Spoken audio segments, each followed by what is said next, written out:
note beaucoup plus heureuse. J'ai redonné ma vie à Christ il y a peu de temps. Je suis retourné à l'église pour la première fois en 3 ans. Dimanche dernier, et ça s'est finalement bien passé. Ah oui, je ne voulais pas partager mon voyage de retour vers Dieu ici, gloire à Dieu, parce que j'avais peur que vous vous moquiez de moi, parce que j'ai fait une campagne anti-christianisme. Oh, gloire à Jésus, anti-Jésus pendant 3 ans d'affilée. Ça, j'aime, ça, j'aime. Elle continue, et puis à l'objet, cela venait d'un lieu de souffrance. Et j'ai aussi l'impression d'avoir joué un rôle central dans la destruction de l'église du Congo, où il y a des problèmes, mais le problème n'a jamais été Jésus. J'étais en colère contre l'église, alors j'en ai fait à propos de lui. J'ai l'impression que beaucoup de gens ici tiennent compte de ce que j'ai dit et qu'une partie de la vraie guérison consiste à faire amende honorable. J'avais l'impression que j'avais besoin de le faire avec Dieu et je l'ai fait, glory. Mais j'avais aussi l'impression que j'avais besoin de le faire avec ceux qui ont été éloignés de lui par mes actions. Je suis vraiment désolé. J'espère que vous tous qui avez perdu la foi pourrez la retrouver comme moi. Jésus est le vrai facho à faire, mais rien ne peut se comparer à Jésus. Gloire à Dieu. Les amis, notre sœur reconnaît d'avoir été un sujet de scandale, scandalisa qui peuple de Dieu bana na Nzambe a salaki campagne moko anti-Christ ndenge oye ndenge ye moko auti koloba yango. Zambe na boya olatike mo bandina bo santu ozinga mina mangelo bakoyemela kayotongo pe. Il y a une grande joie, dit la Bible, lorsqu'un pécheur dans le ciel, pardon. Il y a une grande joie, une grande fête dans le ciel, dit la Bible, lorsqu'un pécheur se répand. Oui. Bandeko, esali esengo koyo kandeko na biso Peniel Nsamba. Oyo toyebi ex ya mwasi ya frère na biso Mike Kalambai. Abongoli motema apesi vi na ye na Yesu. Les amis, c'est quelque chose de grand. Ezelo moi qui était ezelo moi pas un peu. Imaginez Bible zolo banalola. Et c'est ngwezalaka so mo pagano moko aye kati na Yesu. Ce que j'aime bandeko eza ba forte déclaration de onabiso. En tout cas, repentance est en misala. Certainement, il y a quelque chose qui se passe dans la vie de notre sœur parce que tu yebi qui est Peniel ou encore qui était Peniel actuellement comme une nouvelle créature bien sûr. Elle était tout le temps dans les réseaux sociaux. Et peut-être tu me diras que depuis kaka sextape naye, tout ça. Mais c'est tout à fait normal. Boebi, Nzambe azana bandenge bele abengi la ba naye. Ah oui, et ana bato bel bato mususu.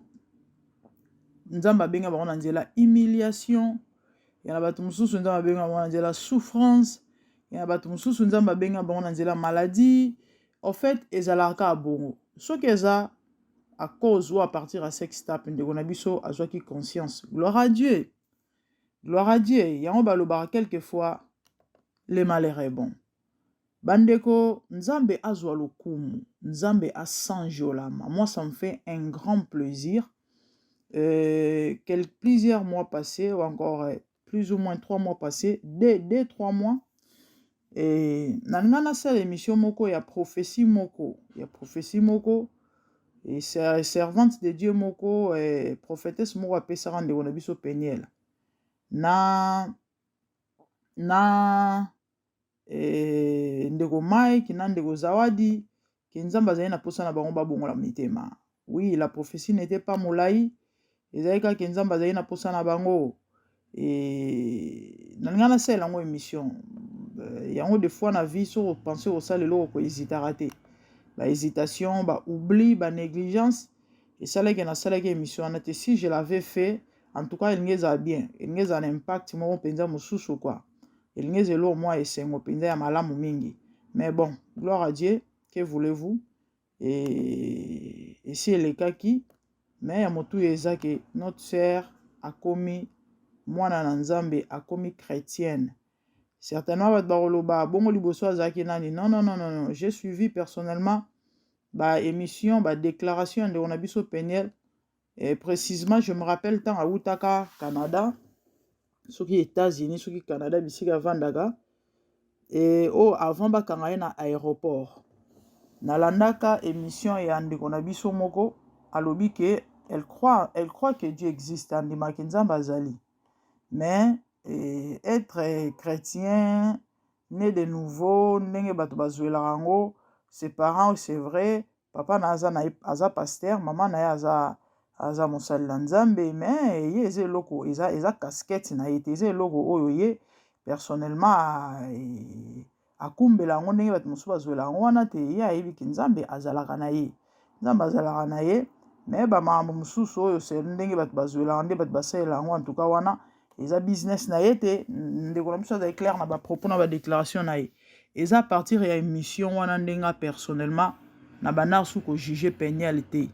Oui, c'est vrai, ce qu'elle faisait ezalaki mabe, mais personnellement na banda kojugeaka ye te lokola chrétien. Ouais, nde bato mosusu non chrétien moi c'est pasteur, non non non. Pourquoi? Parce que notre sœur alobaka yango ye moko ke aza chrétien te, ayebi ke nzambe azalaka.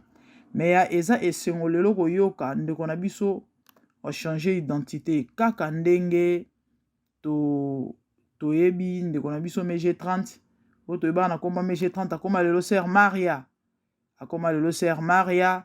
Sœur Maria akomani mwana nzambe akoma oyembela nzambe na badélire na babuzobo toyebelaka ye, en tout cas toyoka yango su te, tomona yango susu te, ya kobina mutakala ya kobwaka bakaleson, et c'est ça au fait, c'est ça. Et nouvelle naissance, conversion, repentance, elingi simplement koloba changer direction. Obanda okenda nzela moko songolo, ozwi conscience que nzela onga na okende eza yango te. Donc je dois me détourner. C'est ce qu'on appelle repentance. En d'autres termes, notre sœur a fait cette déclaration et tokomona na misala. Tokomona misala pe ko prouver pe ko lakisa ki effectivement ndeko na biso abongoli motema. Ah oui, parce que repentance ezala na ba œuvre na misala. Jean-Baptiste azoteya azopamela bato babongola mitema, alobi na bango boye produisez les fruits dignes de la repentance. Oui, eza na nzela na misala nde bayebaka ke o mwana nzambe, o mwana satana. Vous comprenez? Donc c'est ça en fait. C'est ça. Lelo oyo komona to pe koyoka ndeko na biso Peniel Nsamba abongoli motema et ayekati na yesu esali esengo bandeko na ngai, esali esengo parce que kombone komami na buku na buku na bomoi ndenge Bible elobi. Non seulement ça, ndeko na biso lelo soka akufi aomona nzambe, to lelo soka enlèvement esalemi ndeko aomona nzambe. Les amis, l'enfer existait. Le ciel aussi existe, ou encore le paradis existait.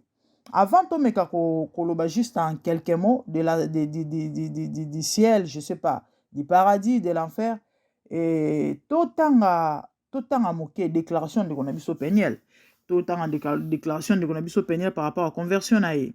Na note moko ndenge tomoni kaka na ba réseaux sociaux, na ba page, mais sur une note beaucoup plus heureuse. J'ai redonné ma vie à Christ il y a peu de temps. Je suis retourné à l'église pour la première fois en 3 ans.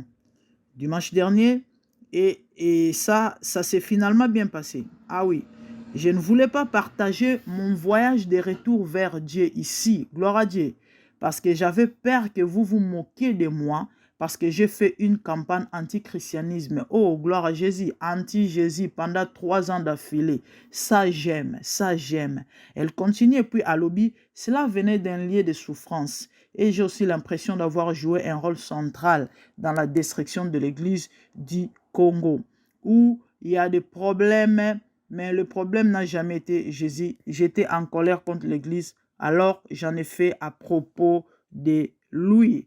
J'ai l'impression que beaucoup de gens ici tiennent compte de ce que je dis et qu'une partie de la vraie guérison consiste à faire amende honorable. J'avais l'impression que j'avais besoin de le faire avec Dieu et je l'ai fait, glory. Mais j'avais aussi l'impression que j'avais besoin de le faire avec ceux qui ont été éloignés de lui par mes actions. Je suis vraiment désolé. J'espère que vous tous qui avez perdu la foi pourrez la retrouver comme moi. Jésus est le vrai facho à faire, mais rien ne peut se comparer à Jésus. Gloire à Dieu. Les amis, notre sœur reconnaît d'avoir été un sujet de scandale, scandalisaki peuple de Dieu, bana nzambe, à salaki campagne moko anti-Christ ndenge ye moko auti koloba yango, abengi yango anti-christianisme, voilà, anti-Jésus. Oui, pendant 3 ans, azo reconnaître, c'est ce que Dieu aime. Bible zoloba na biso, nzamba kondana abiso te par rapport à passé na biso. Mais aza juste na posa to reconnaître place auto koyaki. Notre sœur reconnaît à ça qui m'a bé. Et lelo o azongeli yesu, n'est-ce pas merveilleux? Moi personnellement, ezo sangé sengomoko, certainement vous pouvez constater la façon dont je présente cette émission, ou encore nazo sala record oyo, voice oyo, dona o communiquer joie wana ona ana motema. Et désormais, en tout cas, nzambe nakobana kobondela pona ndeko na biso et nazoko senga, nazoko inviter to pe nazo senga. Je prie à tous les chrétiens, tous les enfants de Dieu, les gens de bonne foi, ba o balanda biso et ba o ba rozali ba ko landa émission bandeko bo bondela bo intercéder pona ndeko Peniel, nzamba batela ye. Le diable n'aime pas ça. Aluka peut-être aluka a bendaye na sima réclamer mais nga nazo ndima ke confession ndeko oyo. En tout cas, nzambe na likolo azana ye e na ondima ke na mikolo ezo ya awa, na mikolo ezo ya awa to sepela na Peniel makasi et to zana image na mosusu. C'est ce que Dieu fait. Moi je vous promets, je vous rassure que repentance ya ndeko oyo ce que salimi sincèrement et du fond du cœur, le Seigneur va nettoyer l'image de Peniel. Oto yebaka wana ya ndumba ya muto ba bioma ya oto yebaka to banda ko mona ba banda ko loba, tout ce que nous savons, tout ce que les gens disent, tout ce que vous connaissez. Nzambe a ko soigner réputation de konabiso et cette sœur sera honorée par un bon monsieur oyo a ko zoya au pese kimia nanda ko libala, parce que c'est moi signor Cezalara trouver du repos dans la maison d'un homme, et je souhaite cela à ma sœur. Et naebi keze loko oyo, c'est pas pour longtemps, parce que nzambe tanga bandara asili saka. Bandeko na ngai eze sengo koyoka Peniel la bongo motema. Nalina rappeler na mutu moko oyo ta musu ozali bakwa kolanda émission oyo ete lolo existaka li felo existaka, lolo ezali li felo ezali. C'est vrai, actuellement ba fungoli yango na noté, mais yeba yango ki existaka. Sur autant Apocalypse, on comprendra que ezali. Les gens croient que la vie, vivre la mokilia, c'est tout, hein? C'est tout ce qu'on a, c'est tout ce qu'on a à faire, vivre bosepeli, bilengi, bisengo, et puis après, quand nous mourrons, makambo suki wana makambo esili te. Raison pour laquelle nous avons besoin de bon motema. So ezali likambo to lia to mela to sepela to vivre to sa vie na biso, et puis après tant to kufa makambo esili esuki wana bandeko biso ba misusu to nga to lekisa ngonga te, to nga to ya koteya te, to nga to ya kolobela Yesu te, nzambe te. Non, parce que lisumu ezali lenge na nzoto muto akosa o te. En tout cas to nga to sepela, to sepelisa nzoto to staffe, to sala makambo nyonso oyo nzoto lingaka wana, oyo nzoto lukaka, oyo nzoto sepelaka nango. Et puis après to kufa na biso, et que voulez-vous? Mais on a compris par la grâce de Dieu que après la mort il y a une vie. On a compris que cette vie premièrement est en vanité. Et après la mort il y a une vie. Siko ya grave ezanini. La vie après la mort dépend de la vie terrestre. De la manière dont tu as vécu sous le soleil, de vie que nous vivons après liwana yo et dépendre. Ce qui veut dire, yana lolenge mo akotambola. Parce que de l'autre côté, eza ou soit au passé éternité ne pas nzambe, ou soit au kende pas à Satan to marché ba moto to lo bango ndengwana. C'est la Bible qui le confirme.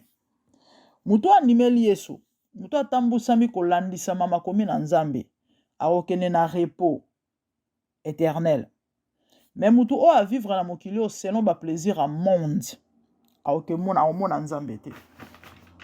A mona nzambe te aoza place moko na satana bisika o bible ezoloba na biso ekozala na bagrincement de dents na baplaire koswana na minu na kolela souffrance éternelle sans repos.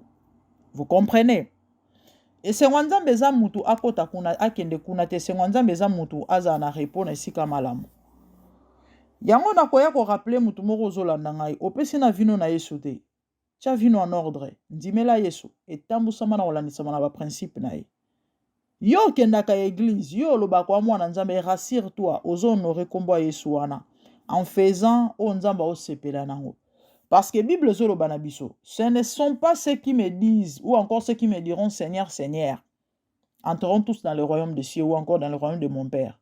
Mais sauf ceux qui font ma volonté. Donc, pendant que na bokonza likolo, mon frère, ma sœur, na yeko rappeler yo. Ezate likambo kende église, ezate likambo belelaka Jésus, Jésus, Jésus, Jésus, Jésus, Jésus, Jésus te. Ya likambo sa la volonté en Nzambe. Volonté en Nzambe eza nini? Eza ko sa malamu, ko boya mabe. Yo mutu yo mutu osalaka malamu Nzamba pambola yo. Bible ezoloba koba na kosala malamu. Makomi elobi na Apocalypse que celui qui est saint se sanctifie encore. Mutu azotambola malamu o aza mosantu atambola bosantu ami santu salisusu. Mais mutu azosala mabe akoba na kosala mabe. Bible ezoloba pourquoi? Parce que jugement eza mosika te. Ndeko na ngai ya mwasi, ndeko na ngai ya mobali, yo ozolanda ngai kokende église ya bien, kokaba eza bien, kozala malamu na batu, kolinga batu eza bien, mais koboya mabe eza mieux. Oui, tu peux être là ozala bien na batu, vraiment na mon respect okabaka wa maboko makasi ezo garantir yo lola te. Sala effort makambo nyonso oyebi nzambe asepelaka nango te, obima otika osala te. Oui, parce que makambo wana yango nde moto kosambisa yo, makambo wana yango nde moto kosambisa yo. Et Satan aza wana mpona kopousse bato na kosala mabe, mpona kopousse bato na lisumu. Pourquoi? Simplement parce qu'ayebi ke lisumu nde moto ekondane moto. Vous comprenez? Et avantage ya koyemba Yesu to ya kondimela Yesu eza nini? Lorsque tu as Jésus, ce n'est plus toi qui vis, comme Paul le dit, mais Christ qui vit en toi. En d'autres termes, yende muto azo jouer rôle par le Saint-Esprit, azo rendre facile, tout peu possible, ou ezaki passi. Parce que, epesa meli mutu nyonso te, koboya mabe, kosa malamu, koboya ekobo, kotika moyibi, kotika milango kindumba lokuta mamnyonso toyebi ya mokili yo epesa meli mutu nyonso te. Yango moni ndeko na nga wana tout intérêt ondimela Yesu. Tu ne perdras rien, au contraire. Au contraire. C'est pourquoi je t'invite à recevoir Jésus. Tu as son de ma voix. Je vais faire cette courte prière. Tu vas suivre ça après moi. Ozanana ondimela Yesu te. Ou encore, okena église, mais moi oyebi ke vino eza en ordre te na Yesu. Au renouveler engagement na yo. Et trouve-toi une bonne église. Si vous en avez besoin d'orientation, tu peux m'appeler, mon numéro est là. Nako orienté yo. Je sais pas aux awapi, namboka nini. Je vais t'orienter. Nzamba rozanga te ko assister yo. Nasambeli, tu vas suivre la prière après moi. Seigneur Jésus, nayoki mbela na yo lelo. Yango na yo komikitisa. Na lolenge na ngai ya mabe, kosenga yo limbisa ngai. Na nyonso oyo esepelisaki yo te, na vie asali tonga na tambolaki nango. Yokelanga mawa, kotangelanga mabunga te. Makilano esukola ngai, pe molimo no mosantu akambanga na nzela ya malamu. Nanga mona okoka te, zala nzambe na ngai, na kombo na Yesu. Amen. Oui, c'est fait. En tout cas, bisiko za, trouve-toi une bonne église. Ou encore si vous en avez besoin d'orientation, tu peux nous appeler, on va t'orienter. J'ai pris que le Dieu du ciel illumine les yeux de ton cœur, t'oriente, t'éclaire, te guide, te protège, te garde, t'épargne, namabe, na kombo na Yesu. Enfin que lobby, oza la victime était, yali felo. Parce que c'est nzambe eza, o monaye, oza naye, oke bisika mabete. So osali prière o, masumu no limbisami. kotala te oboma, kotala to longola bazemi, kotala to sala eloko songolo pakala. Yana lisumu moko to nzamba limbisa ate. Bible zoloba na Ezekiel 33. Mukolo mutu maba kozwa décision kotika mabe. Mabe nyonso sala ba kolimbisa ngo ba kobosa nango. Mais mukolo mutu o asala malamu kozwa décision kotika malamu. Malamu nyonso sala ba kobosa nango. Et a commis condamnable. Vous comprenez? Donc nzamba otalo su na vino a passé te a commis siko komona yo mwana nzambe. En tout cas, ça laisse ngo mingi koyoka ndeko na biso penya la bongolo motema nzambe apambola bino c'était la grande dame. Il y a MDGDTV Mafuta Sika, vous partagez les liens. Bah, émission Nabiso, nous avons s'abonner massivement. Nous avons beaucoup à donner. Bah, émission Sikezo ya Kalate, Oiro Sepeli Sabino, vraiment makasi. Tozongeli ba direct, parce qu'avant, on était plus dans les premières, et tellement battant, et ça qui pensa facilité, mais là, tout de suite au bon calendrier Nabiso déjà à partir à semaine prochaine, beaucoup m'ont pensa ba émission ya Kitoko makasi lisuko leka, vous allez vraiment aimer sepela na chaîne Abino Makasi, on aussi un soutien Abino en vous abonnant et en partageant nos liens, bo pesa ba information pa na baninga et pas na bato ozala malamu mingi. Zambe a pambola bino. Quant à moi, je vous revois prochainement. Merci. C'est par là que tokoshite pour aujourd'hui. Gloire à Dieu. Zambe na moya, olatike mova.